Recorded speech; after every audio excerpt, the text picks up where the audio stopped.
સુરતથી સમાચાર માંડવીમાં ધર્માંતરણના કેસમાં વધુ 2 લોકોની ધરપકડ કરવામાં આવી। ઝડપાયેલા 2 આરોપી પૈકી એક આરોપી પ્રાથમિક શાળાના શિક્ષક છે, જ્યારે અન્ય એક ખેડૂત છે। થોડા સમય પહેલા માંડવી તાલુકામાં બળજબરીથી મહિલાના ધર્માંતરણની ઘટના બની હતી। બીમાર પતિનો ઇલાજ કરવા દવાખાને ગયેલી મહિલાને લગ્નની લાલચ આપી તેનું શારીરિક શોષણ કરવામાં આવ્યું। પોતાના પિતા સાથે મળી ડોક્ટરે લગ્ન કરવા હોય તો ખ્રિસ્તી ધર્મ અપનાવવો પડશે તેવું કહી બળજબરીથી ધર્મ પરિવર્તન કરાવ્યું હતું। પોલીસે આરોપી ડોક્ટર એવા અંકિત ચૌધરી અને તેના પિતા રામજી ચૌધરીની ધરપકડ કરી લીધી છે। તપાસ દરમિયાન જાણવા મળ્યું કે આ રામજી ચૌધરી માંડવી તાલુકાના પીપલવાડા ગામની સરકારી શાળામાં પ્રિન્સિપલ તરીકે ફરજ બજાવે છે અને ખ્રિસ્તી ધર્મના પ્રચાર માટે ખાનગી ટ્રસ્ટ પણ ચલાવી રહ્યો છે।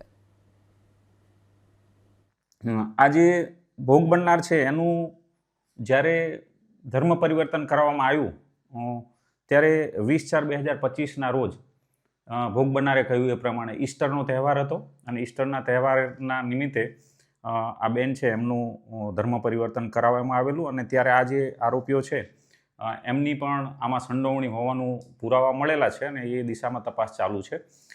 મુખ્યત્વે આ જે આરોપીઓ છે એ ખાસ કરીને પોતે પ્રેયર કરવાના બહાના હેઠળ અથવા કોઈ પણ પ્રકારની તકલીફ કે શારીરિક તકલીફ હોય અથવા માનસિક કોઈ પણ પ્રકારની કોઈ ટ્રેસ હોય અથવા દવા આપવાની હોય તો ડૉક્ટર અંકિત પાસે મોકલી અને એને દવા અપાવરાઈ અને ક્યાંય કોઈ જગ્યાએ ચમત્કાર થયો હોય એના ઓથાર તળે મહિલાઓ છે એને પોતે ધર્મ તરફ આકર્ષી અને એમને ધર્મ પરિવર્તન કરાવતા હોવાનું તપાસ દરમિયાન એની એમો છે અત્યારે જણાઈ આવેલ છે।